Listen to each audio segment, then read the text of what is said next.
ba? Kaya ba yan?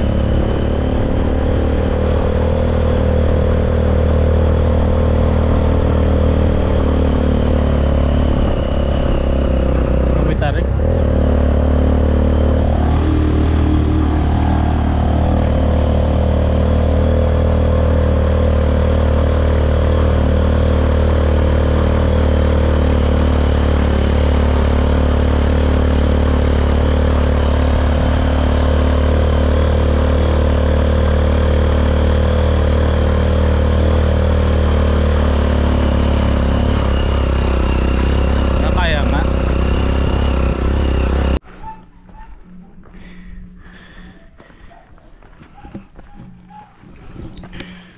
So what's up? Akit na naman tayo ng bundok. Init. So try nating umakyat bukas ng summit ng Mount Balagbag. Pero target namin ngayon, punta muna tayo ng isang resort dito sa Balagbag na rin tawag dito, di ba? Mount Balagbag. Check natin doon, may mga pool tsaka may other things na pwede tayo gawa dun sa resort. Mabulol na ako, So nasa 398 meters above sea level tayo ngayon.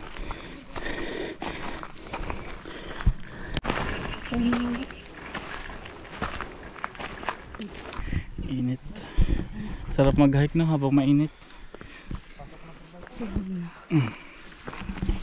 So nasa 468 meters na tayo above sea level. Siguro mga 500 meters o hanggang tuktok. Kalimutan ko na rin Mahaba tayo huling umakyat. Last year pa, September.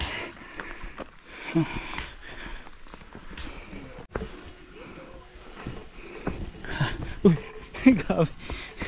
Ang tarik naman. Higdan pala dyan. Nakakakit ba dito yung mga motor? Opo. Hanggang dito lang. May parking dito. Baba pala no? Doon pa.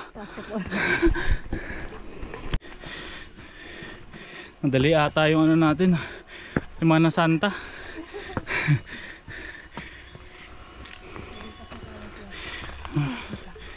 Wait lang. Pahinga muna. Uy, may ice cream. Ha? Ayoko bumaba. Bahala ka dyan. Mababa pa dun. Malayo ni Kuya. Nag-aalam yung ano. Pag umihinto yan, nag-aalam.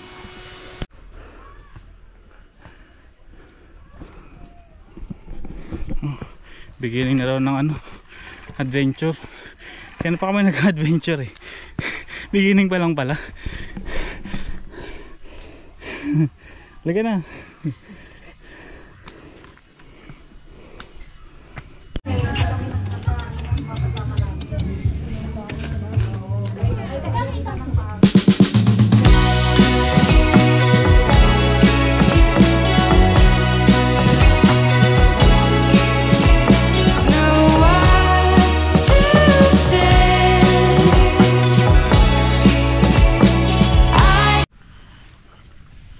Tulog yung guardia natin dito sa ano.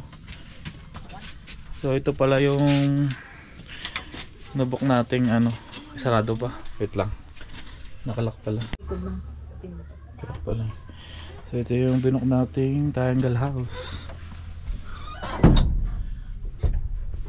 So bed lang siya. Meron pang kasamang fan toko natin mamaya. Lamig. Asan na? Almost sunset na. 5:47 PM ng hapon. Ganda talaga ng paligid kapag mabundok. Puro green. Di kita sa zoom pero di kita sa camera pero doon yung mga city, yung mga building doon. Hindi ko ma-zoom. Can't see your face, but okay, second day natin ngayon. Okay tayo ng summit ng Mount Balagbag. Time check 6:24 ng umaga. So ito yung papasok ng Trisam Resort. Kakain tayo dyan mamaya. Half natin mag-hike. May magandang view dyan na habang kumakain ka makikita mo.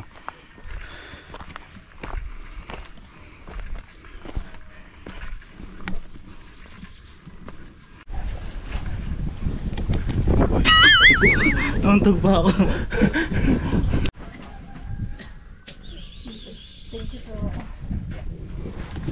Okay, so nagbayad lang tayo dito ng 100 pesos per head para sa right of way kasi private property na raw itong dadaanan natin.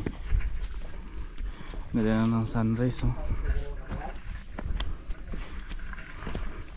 Dito na mag-start ang struggle mo, B. Pero malamig pa rin yung simoy ng hangin kahit may araw na. Ang ganda naman dito, oh.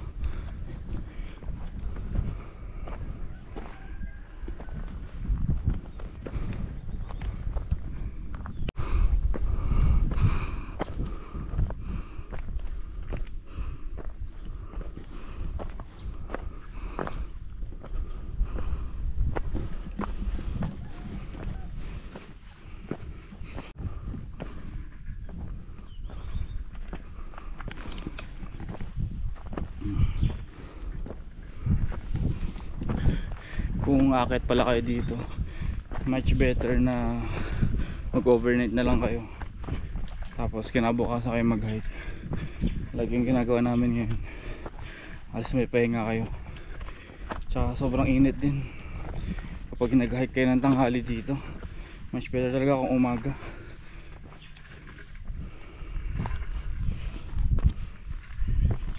Sa ano tayo kataas, nasa 543 meters or 44 meters above sea level na tayo. Nakalimutan ko talaga kung gaano kataas ito, eh. May malalaman natin, sukatin natin doon. Dalawa lang kami nag-hike ngayon. May mga nakasabay, may mga nauna pala sa amin, siguro mga 5 to 6 hikers yun sa nag-register. Mga nasa 20 minutes daw yung pagitan namin, sabi nung tao dun sa register.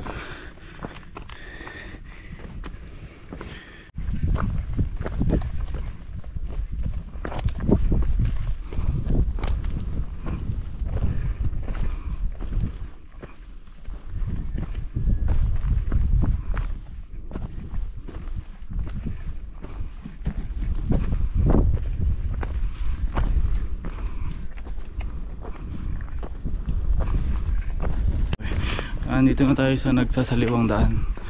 So yung sa kabila papunta yan ng Mount Balagbag na summit. Kapag kumanan tayo dito yung daan papunta ng Mount Oro, pero syempre kakanan tayo dito.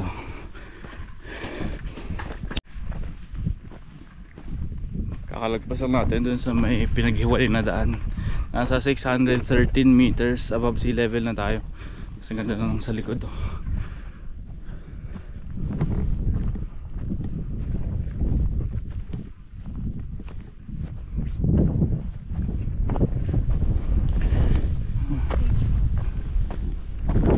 May stage nga dyan. Tara natin. Tara. So mag stage.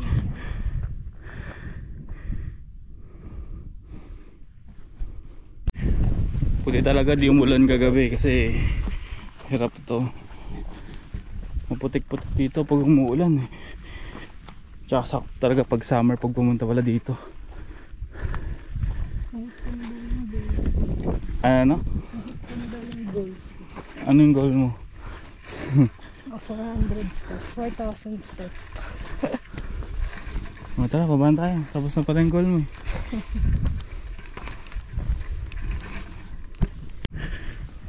Kung napanood nyo yung movie na Goyo, dito raw sila nag-shooting nun, eh.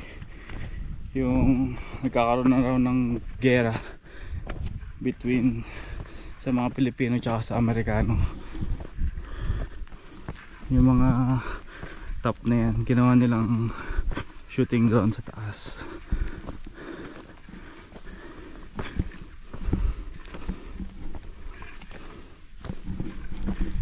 Sarap pakinggan ng mga kuliglig. Wala lang ganyan sa Manila ngayon. Ibang kuliglig din nandun eh, yung nasakyan.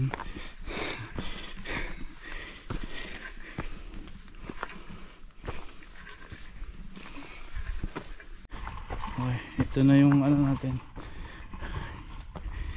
yung tuktok.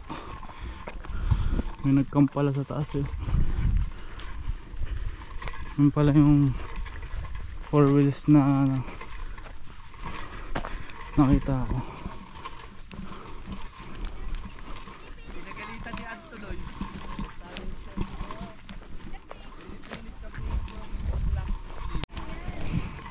Open field lang talaga ito eh.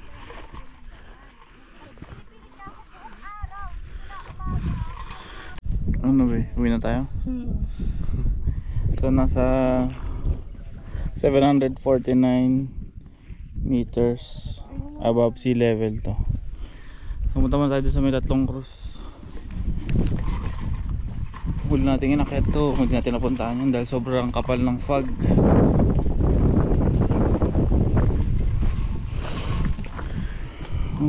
Pahinga muna. Sige, pahinga muna tayo. Pahinga muna tayo daw.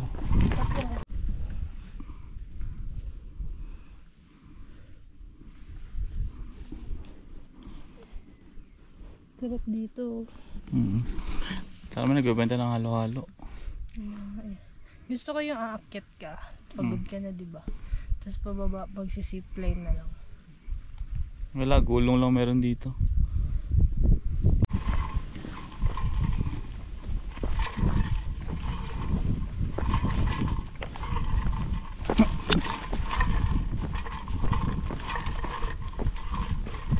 Ang ganda dito, Bigo. Picturean ka tayo, dali. Lamig pa rin ang hangin dito. Sarap.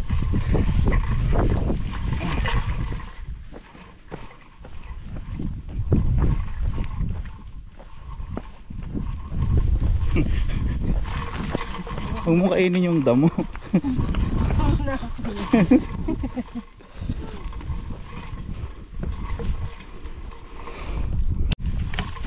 Nababa na natin yung ano, Tatlong Cruz.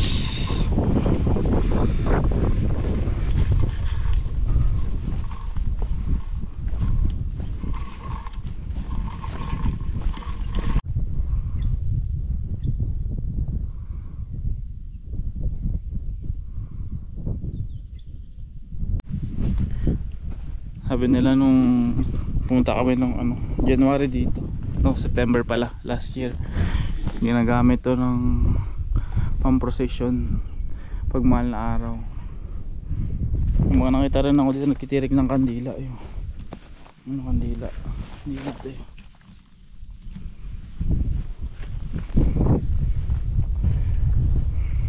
Presko dito kahit talagang araw, malamig ang hangin.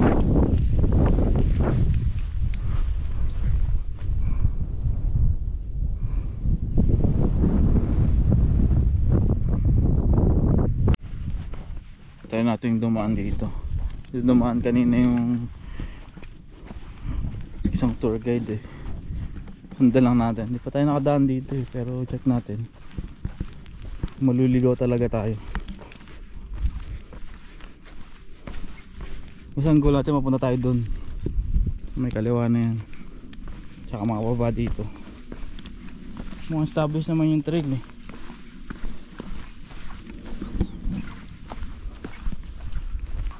May mga bato na nakalagot. Dandaan pag ano, tanggal yung bato. Mas pabilis dumaan dito. Nag-lose na tayo ng 20 meters. Ilang minuto pa lang tayong naglalakad. Mas shortcut nga dito.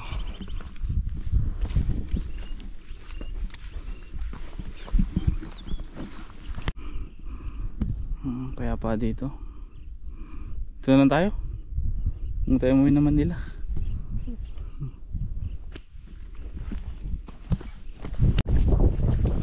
May nakasalubong tayong tour guide. May daan pa raw dito. Kaso saan yung daan? Ayun sa baba, sa train. Hindi ko pa nadaanan to eh.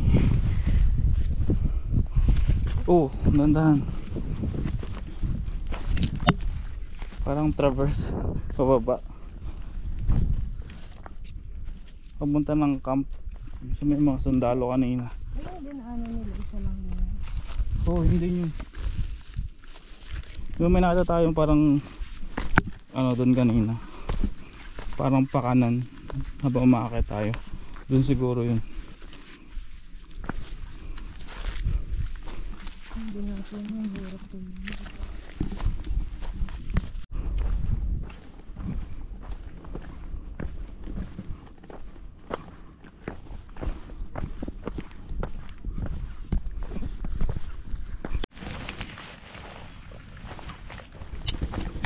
Yun yung mga hose na ginagamit nila. Mula bundok yan, pababa hanggang dun sa mga kabahayan tsaka sa mga resort. Kaya libre tubig dito eh, tsaka malamig.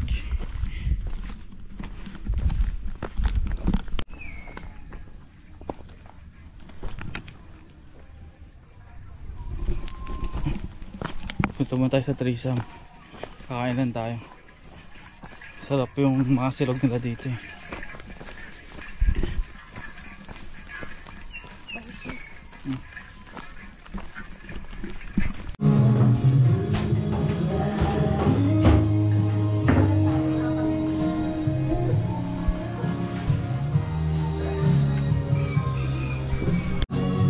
So ito pala yung menu nila. Screenshot yun na lang.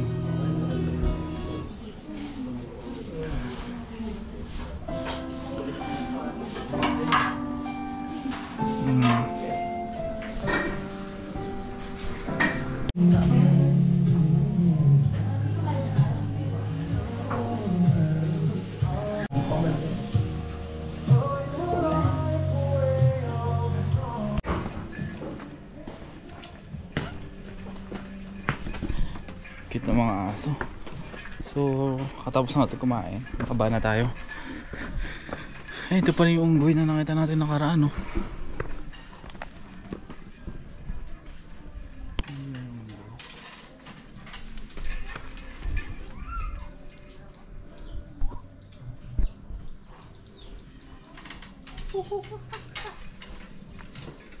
Paano di?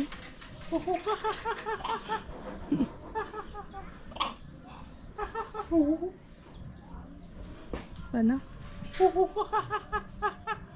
Ikakaintindihan na kami. Mas unggoy ko pa.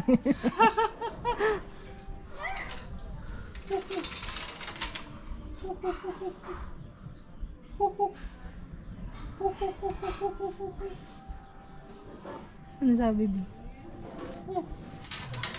Hindi nata siya lumalaki eh. Ay, babae ba? Kinapon na ata eh. Ay, hindi. Lalaki mo. Smile.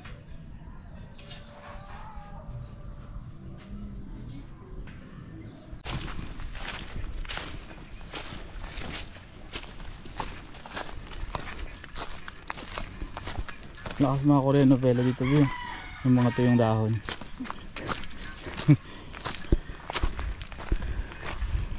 Ito.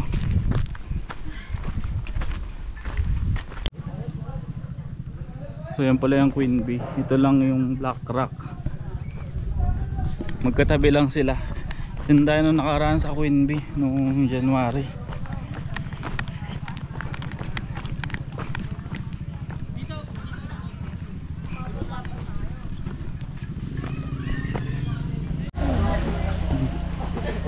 Pwede rin pala dito magpahinga.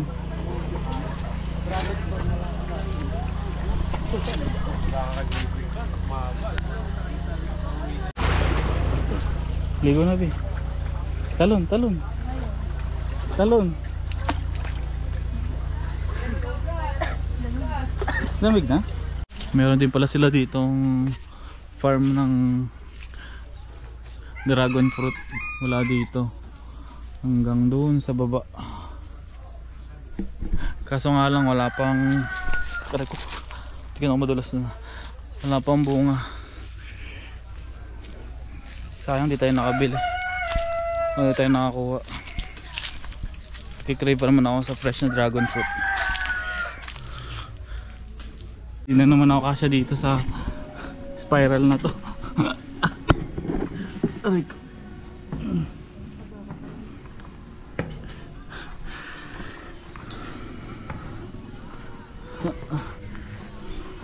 Aray ko.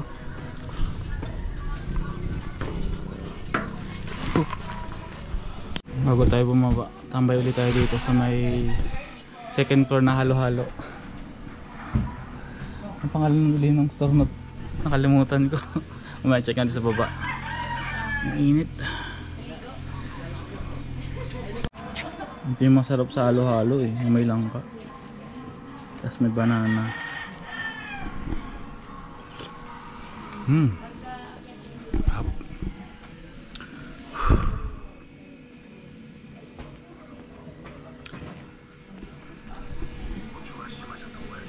Tara mo tayo sa pababa. Ay gagi yung mga tiyambag ko.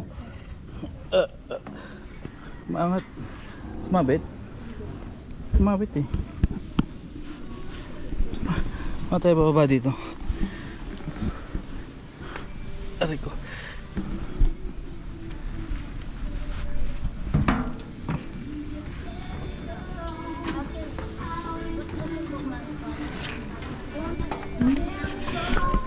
Diyan tayo kumain kayo sa taas. Si Ate Mir na daw pala yung may-ari nung ano, kainan dyan. Nakaroon kumain tayong lugaw dyan, pero wala to silang lugaw ngayon dahil tag-init. Sino nga naman ba maglulugaw ng ganito kainit, no?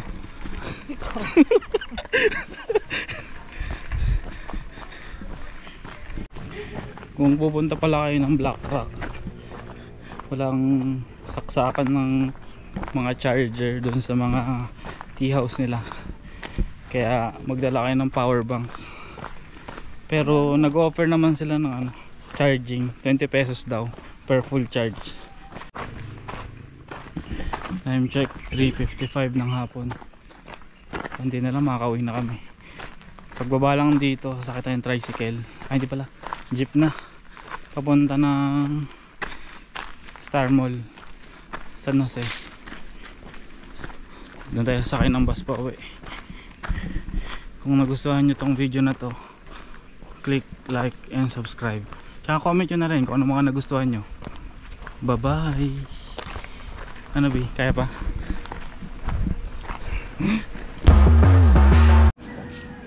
Ito yung nangyayari sa global warming. Itong yellow na to. Ito yung North Pole kaya South Pole. Yung mga ice na to pag natunaw, aangat tong water level na to, tapos matatapon siya, kaya magbabaha. Ang init kasi. Kung ano to naisip.